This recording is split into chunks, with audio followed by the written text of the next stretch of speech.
What's going on, family, and welcome back to another video. So as we know, the NBA season officially is over, which means the best time of the year is now here. Postseason hoops, baby, and it only gets more exciting now because of the addition of the play-in. So check this out, man. For those of you who don't know how the play-in works, I'm going to go ahead and explain this to you guys. So the original playoff bracket only allows the top 8 teams from both conferences into the playoffs. But with the addition of the play-in, it's added the ninth and 10th seed, giving them a chance as well. So as you can see here, the ninth seed team plays the 10th seed team. The loser of that game goes home. They don't got to go home, but they do got to get up out of here. The ninth seed of the winner of that ninth seed versus 10 seed goes ahead and moves on to the next round of the play-in, and then the seventh seed plays the eighth seed. The loser of that seventh seed versus the eighth seed plays the winner of that ninth seed versus the 10th seed, and the winner of that original 7th seed versus 8th seed becomes the 7th seed. So I know that might be out kind of confusing out there, man. So for my family out there on the podcast, man, make sure you go check into the YouTube and go tune into the YouTube, because on YouTube we got the visuals that makes it a lot easier to understand and explain. Ultimately, the play-in just gave a chance to the ninth to 10 seed, made the end of the season a lot more exciting and a lot more competitive, and it's now rewarding teams for not going in the tanking direction. So, in my opinion, absolutely great move. I love the play-in. I think it's done wonders for the NBA, and I think it's here to stay. So, right here, if you're on YouTube, you do see the look as of today, how the seeding plays out both in the West and in the East. You can see here that the top 6 teams, both in the West and the East, are safe and they are automatically in, while 7, 8, 9, and 10 do gotta duke it out in that play-in to figure out who's going to be the 7th seed and who's going to be the 8th seed. So in today's video, let's go ahead and get into our play-in predictions. We're going to start with the 7th seed Los Angeles Lakers versus the 8th seed Minnesota Timberwolves. The winner of this game advances and faces Memphis in the first round as the 7th seed. The loser goes on to play the winner of the game that's going to be the Pelicans versus the Thunder, which is the 9th and 10th seed. That game will ultimately determine who's going to be the 8th seed in the playoffs. So let's talk about it, man. My prediction for this game is a Lakers win. I just overall think that the Lakers are just a better team than the Timberwolves. The Lakers, really, ever since the All-Star break and ever since that turnaround trade, adding Jared Vanderbilt, adding Malik Beasley, adding D'Angelo Russell to the team, and trading away pieces like Russell Westbrook and some picks, Thomas Bryant walking away, the Lakers have been a great team and have been the best team in the NBA since the All-Star break. Another addition I'd like to talk about for this game that I think is going to be big is the fact that the Timberwolves are now missing Jaden McDaniels, who fractured his right hand punching a wall. So that's a great defender that the Timberwolves will be missing. And the Timberwolves are already a team who struggle with playing defense out there in the perimeter. So to miss a key perimeter defender is gonna hurt for them. They also just had to send Rudy Gobert home today for trying to punch Kyle Anderson. I mean, this situation is kind of remind me of the Draymond Green Jordan Poole situation, and we see how that turned out. Looks like Draymond Green is right out the door. So hey, I don't know if it's Rudy, I don't know if it's Kyle, but somebody might be out that door, man. And it's all falling apart. And we can't forget about Naz Reid, who's out with a broken wrist. So the Timberwolves are really just falling apart at the worst time. I also think that the Lakers' heavy guard play will be able to take advantage of that lack of defense and play Rudy Gobert off the court, like how he's played off the court in every playoff series that he's been. We all know Rudy Gobert is not a postseason hooper. And let's be honest, with Anthony Davis out there, the Lakers can run a mix of small ball and yet still have a big so that the Timberwolves cannot keep up. And I'll tell you this, man. If Anthony Davis is out there and Karl-Anthony Towns is out there, it will be a matchup. I will like to see it, but let's be honest, man. Anthony Davis has been having an MVP type season. Karl Anthony Towns just missed 51 games, and he just played about 9 games after he has came back from injury. Be honest with yourself. Do you think Karl Anthony Towns is ready for NBA playoff basketball, AD MVP type level basketball? I don't think so, man. So that's why I'm going to go ahead and go with the Lakers winning off this one. Next, we got the 9 seed Pelicans versus the 10 seed Oklahoma City Thunder. Winner of this game plays the loser of the 7 versus the 8 seed game, and the loser of this game, hey, you ain't gotta go home, but you do gotta get out of here, baby. So check this out, man. For this game, I got the Pelicans winning. That's my prediction. The Pelicans won the season series 3-1 versus the Oklahoma City Thunder this season. And for most of those games, Zion and BI missed. And I mean, let's be honest. BI's back. I know he was struggling with the injury this year, but he's looking great. He just went off for 42 points and 12 rebounds against the Timberwolves. And I know Oklahoma City Thunder is a long team. A lot of people talking about how Kevin Durant was just on the podcast showing some love to them, talking about how they have length. But the real team that has length here is the Pelicans.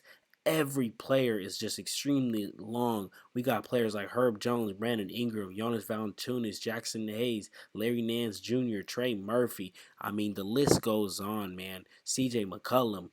We got tall players on that Pelicans team, and that Pelicans team, I believe, will be able to handle Oklahoma City Thunder. And let's be honest, Oklahoma City Thunder is a solid team, but I just don't think this is a good matchup for them. They just don't line up well, and they are also the youngest team in the NBA with an average age of 22 years old. That's 2 years younger than me. That's crazy. Wow, that's wild to think about, guys. And I'll say this, with some youngins like that, I wouldn't doubt it if they choked it. So that would mean in the Western Conference, we would have the Minnesota Timberwolves going against the Pelicans to fight for that 8th seed in the playoffs. In this case, I would have to go with the Minnesota Timberwolves. I think offensively they can keep up with the Pelicans, if not do just about the same, if not more, than what the Pelicans can do. While the Pelicans really struggle to keep up on the defensive end, and I don't think that they're going to be able to do anything against that Minnesota offense when it's firing on all cylinders. So for this game, if this scenario happens, I do have the Minnesota Timberwolves securing that 8th seed for the Western Conference. Moving on to the East, we have the 7th seed Miami Heat going up against the 8th seed Atlanta Hawks. Winner of this game advances to face Boston in the first round as the 7th seed. The loser of this game goes on and plays the winner of the Bulls versus Raptors game to determine who is going to be the 8th seed come playoffs. So let's get into this game, man. I think for this game, we got two disappointing teams. Both teams, I think, should have performed way better and had a roster way better than what they actually did this season. But what's my prediction? I got the Miami Heat, man.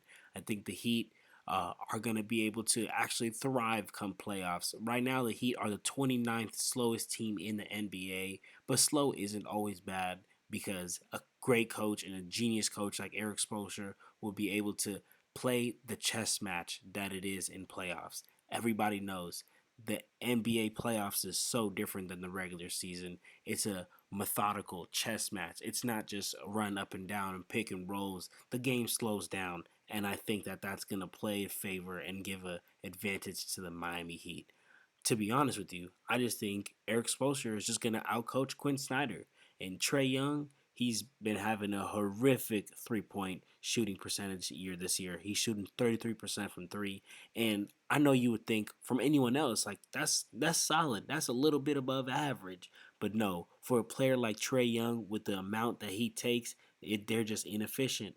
And I'll be real with you, I fear that Trae Young is going to shoot the Atlanta Hawks out of this game. So for this game, I do have the Miami Heat advancing and beating the Atlanta Hawks.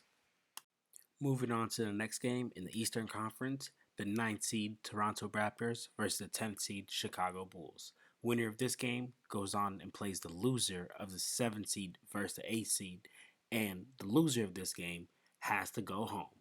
Man, this is similar to the Hawks versus Heat. two disappointing teams.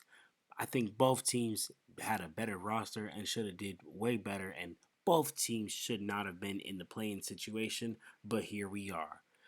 Here's my prediction. I got the Toronto Raptors taking this one, man. The Toronto Raptors are just simply too long. Fred VanVleet is the only starter under 6'7". That type of length is suffocating to any team, but especially to a team like the Chicago Bulls, who's not well coached by Billy Donovan and just honestly plays five out, hoping that DeMar or Zach will score every single time. The Raptors owned the Bulls in the season series, beating them 2-1, and they won in a dominant fashion in every game, dominating on the boards, dominating in the steals category, dominating in the blocks category, really just acting like some towers and overwhelming them with their length that they have in the first game and the second game of the season between the Raptors and the Bulls. The Raptors threw so many double teams and traps at DeMar DeRozan.